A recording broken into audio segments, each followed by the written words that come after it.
behind me are the graves of 1,095 French soldiers, among whom 1,085 fell during the First World War.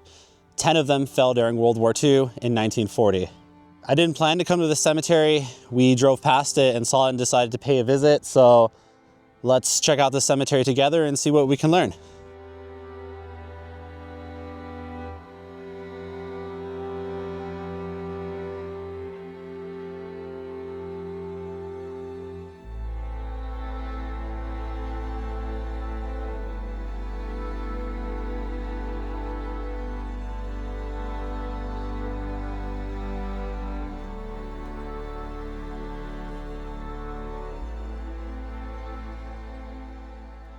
The French National Cemetery of the Dombasle-en-Argonne, known as Les Bois de Béthelainville, was created in 1916 during the Battle of Verdun.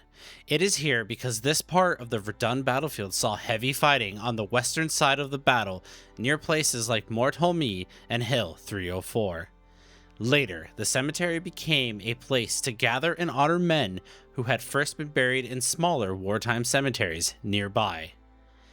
After the war, the site was expanded and organized until 1935. It brought together French soldiers from smaller burial sites in the surrounding area, turning scattered battlefield graves into one permanent national cemetery. Today, it holds 1,085 French soldiers from the First World War and 10 French soldiers from the 1940 campaign for a total of 1,095 burials. In simple terms, this cemetery exists because this area was closely tied to the fighting around Verdun, and after the war, the French chose to gather the dead from this sector into one protected place of remembrance.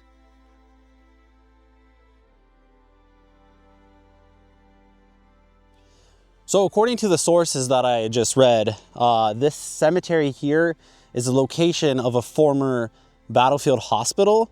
So that tells me that a lot of the soldiers would have been brought back from Verdun, where the nearby fighting around here took place, and later died in this area due to wounds or other causes, and then they would have been buried here. That makes a lot of sense to because I can't read French, but I'm seeing a lot of the dates, 1916, 1917.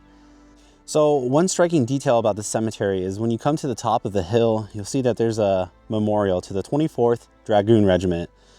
And from what I could find on the sources, it was erected at the initiative of General de Witte in memory of his son, Lieutenant de Witte, and the 8 cavalrymen of the 24th Dragoons who were killed near Hill 304 on June 1917.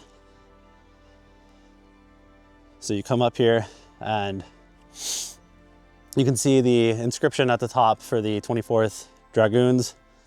And here you see the different crosses for what it's representing. And then once you come to the center of it, you'll see the date of 29th of June, 1917. And there you can see Lieutenant de Witte's name inscribed on there, as well as the other names. And I can't read French at the bottom, unfortunately, but fascinating.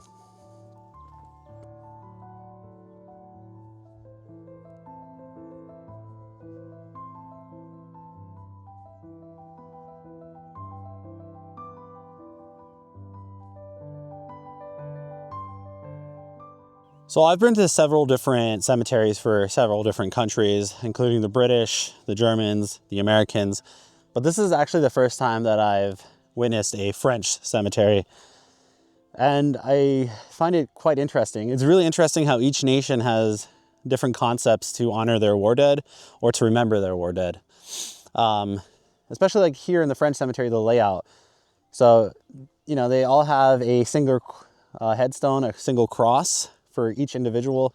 And they're not double-sided, but from a distance, they look double-sided because, as you can tell here, it looks like, they're one behind the other. And it's quite interesting. And you see the plaques here for the different soldiers. For example, here you have Noel Lewis. And as you look down the hill, you can see what I mean when it looks like a thicker type of cross just because of the way that they're back to back like that. But I find it pretty interesting. One detail I did notice though is if you come up here, these crosses don't have name plaques on them.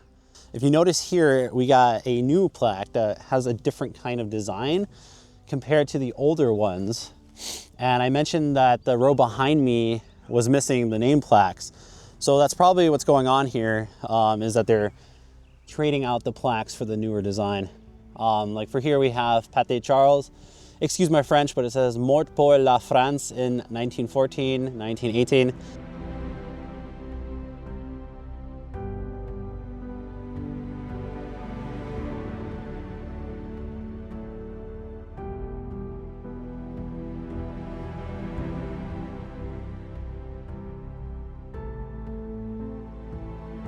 So I'm traveling to the cemetery here with Danny from the German War Graves Commission, and it's a striking difference, this French cemetery compared to the German cemeteries that we've been visiting, as well as to the American or the British cemeteries that we saw.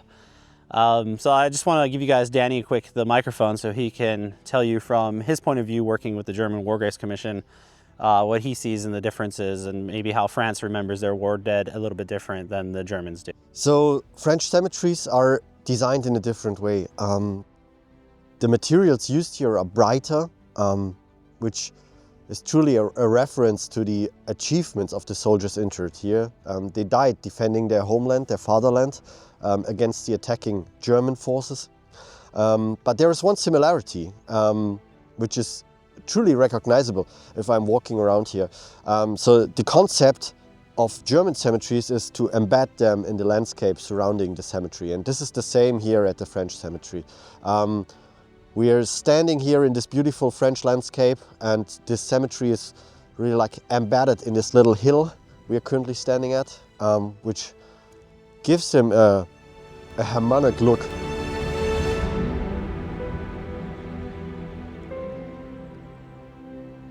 So one thing that I just noticed is along the lines of crosses, you also have a marker in the French cemetery for those of Muslim faith. For example, we have this stone right here depicting Medor Alki Ben Hokin. Sorry for my pronunciation. But yeah, among the crosses, soldiers buried and brothers in arms one by one, regardless of their faith. And I think that's a cool concept that, you know, the different faiths are recognized. It's similar to what the Volksbund's doing, replacing the soldiers of the First World War who had Jewish faith with Jewish stones in German cemeteries as well. And you also see this at Commonwealth cemeteries as well as the American cemetery, different faiths being represented.